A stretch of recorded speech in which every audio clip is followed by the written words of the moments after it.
In the ancient village of Obialer, where the moonlight kissed the red earth and the drums spoke louder than words, there lived a respected trader named Nana. Nana was known across many villages for his honesty and strength. Every market season, he journeyed across distant lands buying yams, spices, palm oil, and dried fish to sell in Obialer. Fresh produce, straight from the farm. Tomatoes, greens, all fresh today.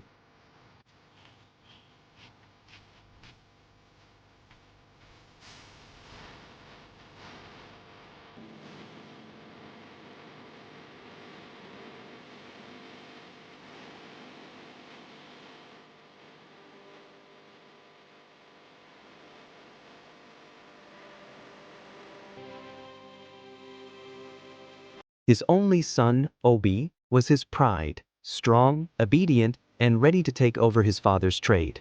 One evening, as the harmattan wind whispered through the trees, Nana was returning from the market. As he passed through a lonely path near the forest, he heard a faint cry. He followed the sound, and there she was. A young girl, thin, dusty, and trembling. She had no family, no name anyone could trace, just tears and hunger. Nana's heart melted. He lifted her up and said, "From today, you will not suffer again. You will be my daughter." He took her home to Obialer.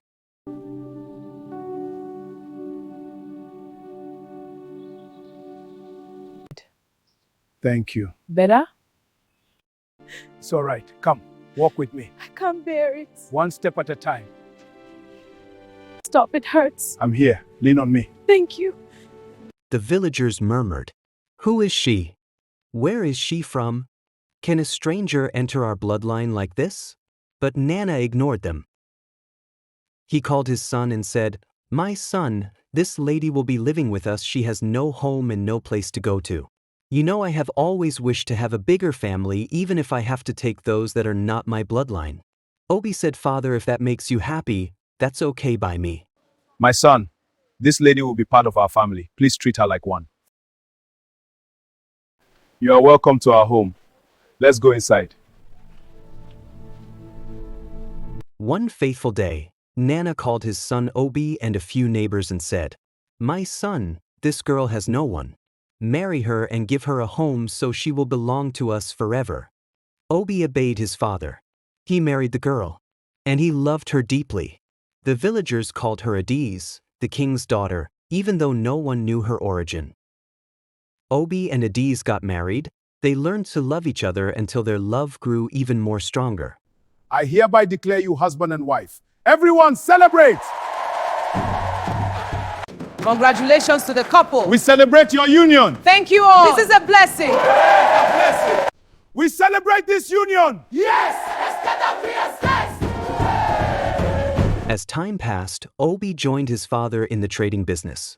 Like his father, he would travel from village to village, staying away for weeks.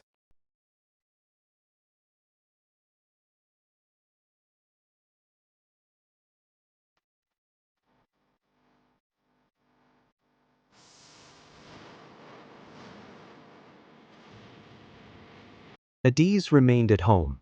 At first, she was quiet and grateful. But slowly, something changed.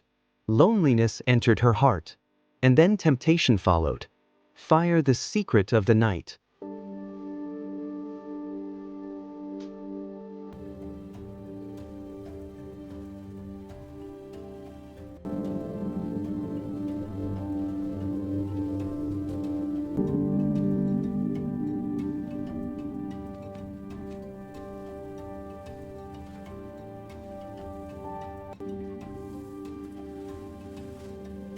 She slipped into their bedroom, closing the door softly behind her. With a quiet smile, she changed into something far more alluring, a sleek, form-fitting dress that hugged her curves and revealed just enough to captivate. She chose it deliberately, wanting to draw the eyes of the handsome young man from the village, to spark that unmistakable heat of attraction between them. She stepped back into the bedroom, her heart beating a little faster with anticipation. She slipped out of her everyday wrap and reached for the garment she'd been saving, the stunning golden red dress woven with shimmering threads of pure gold. The fabric cascaded over her skin like liquid sunlight, the deep crimson base glowing warmly against her dark complexion while the golden accents caught every flicker of lamplight. She smoothed the material over her hips, the dress clinging in all the right places before flowing into a graceful slit that revealed a teasing glimpse of leg with each movement. Turning slowly, she studied herself from every angle, adjusting the delicate straps that framed her shoulders and deepened the plunge at her neckline. She wanted to look irresistible tonight. She needed the village's most striking young man to lose his breath the moment he saw her. After a final twirl in front of the small polished bronze mirror, she smiled at her reflection, confident, radiant, unforgettable. This was the one. The golden red and gold dress would be her weapon of choice. While her husband was away, Adiz began secretly meeting men in the village. She hid it well. The nights were silent and no one spoke. She began to date a few of the village rich men. She slipped away from the village whenever her husband left for days on end, traveling, trading, or tending distant fields. Under the guise of visiting family or running errands, she would make her way to the nearby city, where gleaming hotels rose like forbidden palaces along the riverfront. There, in air-conditioned rooms with crisp white sheets and city lights glittering through floor-to-ceiling windows, she met the wealthy men who had taken notice of her. Men with expensive watches, tailored suits, and quiet confidence. They sent cars to collect her at discreet corners, paid for lavish suites, and treated her to evenings of champagne, soft music, and murmured promises. She moved through those stolen hours with practiced grace, laughing at their stories, letting their hands linger, accepting the gifts they pressed into her palm: silk scarves, gold bracelets, envelopes thick with cash. Each encounter left her richer, more adorned, more alive in ways the village could never provide. And when the sun rose again, she would return home before her husband's footsteps echoed on the path, her secrets tucked safely behind a calm smile, her skin still carrying the faint scent of hotel soap and another man's cologne. She hid it well. The nights were silent and no one spoke.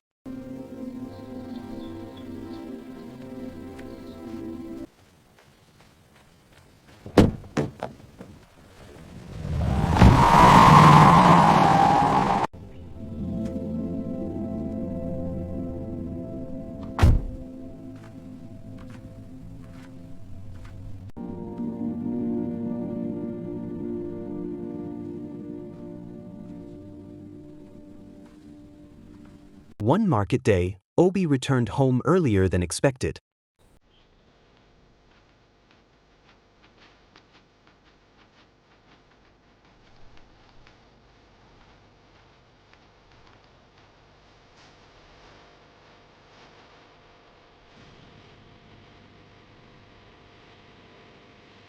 When he pushed open the low wooden door of their hut that evening, the familiar scent of wood smoke and dried herbs greeted him as always. But something felt off the moment his eyes adjusted to the dim light. His wife stood near the cooking fire, stirring a pot slowly, her back to him. She wore the same simple wrap she always did when working at home, yet her posture seemed different, careful, almost protective. As she turned to face him, the firelight caught her face and the gentle swell of her belly beneath the fabric. His heart stuttered. She smiled, soft and quick, but it didn't reach her eyes the way it used to. "You're back early," she said, wiping her hands on a cloth. Her voice was steady, practiced. He stared at the small, unmistakable curve. Months ago she had complained of tiredness, of her monthly bleeding stopping, but he had dismissed it. Village life was hard, the work endless, the food sometimes scarce. He had told himself it was nothing. They had tried for children before and nothing had come. Now the truth stood between them in the flickering glow. "How long?" he asked quietly, stepping closer. She looked down at her hands, twisting the cloth. "Long enough that I can't hide it anymore." He felt the air leave his lungs. The village had whispers, had always had whispers, about her trips to the city, the fine cloth she sometimes brought back, the way certain wealthy men's eyes followed her at market days. He had chosen not to hear them. Love, trust, pride, he had wrapped them all around the woman he married. But now the math didn't lie. He had been away for weeks at a time, trading, farming distant plots, fulfilling obligations to elders. The timing fit too neatly with one of those absences. His gaze dropped to her belly again, then lifted to her face. She met his eyes this time, unflinching, though her lips trembled just once. "Is it mine?" The question came out hoarse, barely above a whisper. For a long moment she said nothing. Then softly, "I don't know." The fire crackled. Outside, the village settled into night sounds, children laughing, goats bleating, distant drumming. Inside their small home, silence stretched thin and sharp. He turned away, staring at the wall where their few possessions hung. A beaded necklace she once wore proudly, a woven basket now empty on the shelf. He didn't shout. He didn't strike.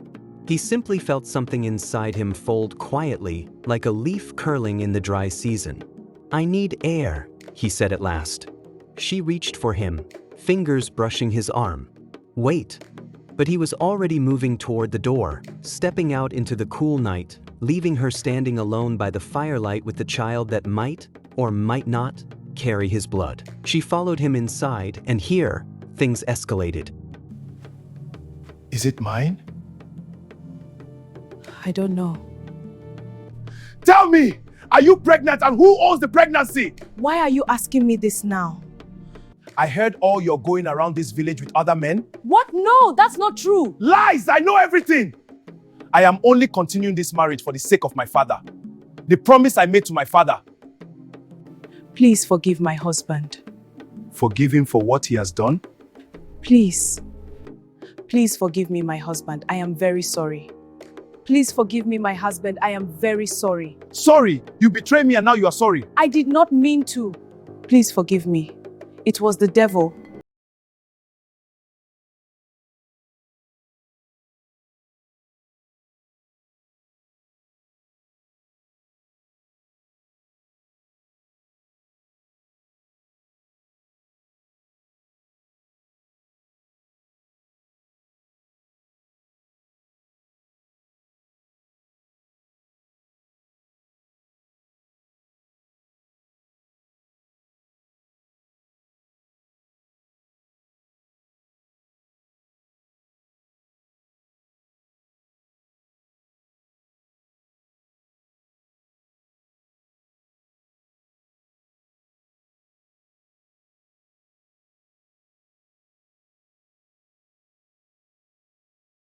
His auntie. Obi decided to forgive his wife and accepted the child, knowing fully well that the child didn't belong to him. As time passed, her pregnancy became increasingly visible, her belly rounding noticeably beneath her colorful wrap skirt. Whispers began to spread through the village paths like dry season wind through the maize fields. The villagers, once merely curious, now turned cruel. Women gathered at the water well would fall silent as she approached, only to resume their chatter the moment she passed, loud enough for her to hear. "Look at her, strutting like a proud hen," one would sneer. "Carrying a child while her husband is away working the distant fields," another would add with a mocking laugh. Who knows how many men warmed her mat in his absence? The men were no kinder. As she walked the dusty roads between the mud huts, carrying her basket or fetching firewood, they would call out crude jokes, their laughter sharp and cutting. "She must have forgotten whose wife she is," they'd say, shaking their heads with false pity. Some women can't keep their legs closed even in their husband's house.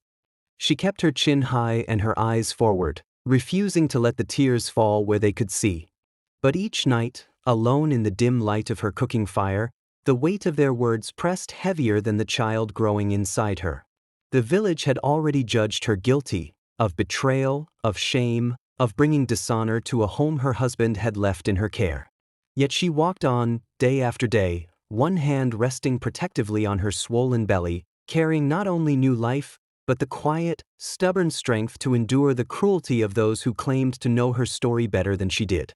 A few weeks later, she gave birth to a baby boy, and Obi was happy to father the child even though he wasn't the biological father. But something happened.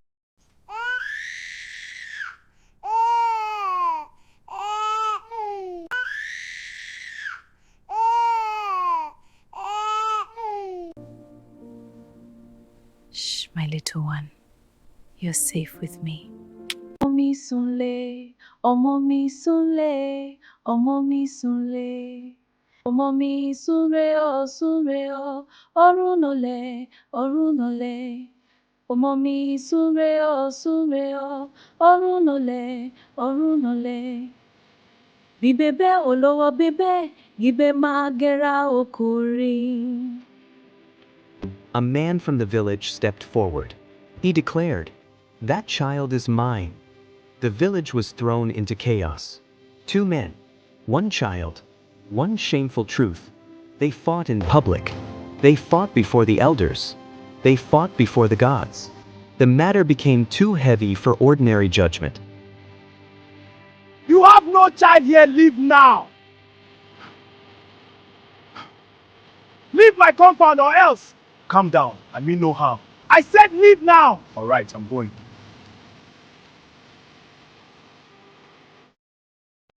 The matter became too heavy for ordinary judgment. They continually quarrel each time they meet. I want my child. I married my wife according to tradition, so that child belongs to me. I want my child. That is my child according to tradition. You can go to hell for all I care. We shall see her. Crown the chief's judgment. The chief of Obieler, a man feared and respected, summoned everyone to the village square. The drums were silent. The air was heavy. The chief spoke. "A great abomination has been committed. A married woman has defiled her husband's bed. The land has been stained." Then he gave a terrifying choice. One must die for this evil, either the child or the woman who committed the sin. The entire village froze. Both men cried out, "We choose none." Great King, we humbly beg your forgiveness for our error. Please forgive my wife and child. The gods seek the blood of the woman or the child that commit an abomination. Please forgive my wife and child. She must pay for her sins. Which of you owns the child? According to tradition, the child belongs to me. No, the child is mine. It's my blood. By what right do you claim him? He is my son. No, the child is mine. It's my blood. How dare you challenge me? The chief closed his eyes. Then he made his final judgment. Then the woman shall pay for her sin. One must die for this evil, whether the child or the woman who committed the sin. The villagers gasped, and Adiz was summoned. She stood trembling before the king and the chiefs. The chief's voice was stern. The gods demand blood, either the woman who committed the abomination or the child. Adiz's eyes widened in terror as the king's words hung in the air. "Spare my child. I will accept any punishment." The king's expression didn't change. The gods are not easily appeased. The child must be punished for your sin. The villagers began to chant, their voices growing louder. "Blood for blood. Blood for blood." The villagers murmured, their faces a mix of shock and anticipation. The chief stepped forward, his eyes unyielding. "Adiz, you have been found guilty of adultery. The gods demand justice. Will you save your child, or will you face the consequences of your actions?" Adiz's voice trembled. I beg for mercy." Please forgive me. Please, I beg you.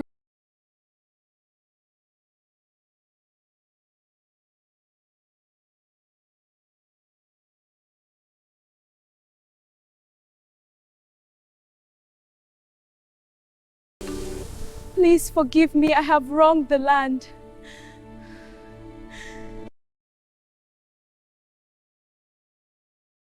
The priest chanted incantations, his voice echoing through the shadowed shrine as he revealed the grim journey awaiting her in the evil forest. "Your sins have condemned you to this path," he intoned, "for it is the gateway to the abyss of malevolence. In the world beyond, heed this lesson well, learn to honor our customs and traditions, lest you wander lost once more." Your sins have condemned you to this path, for it is the gateway to the abyss of malevolence.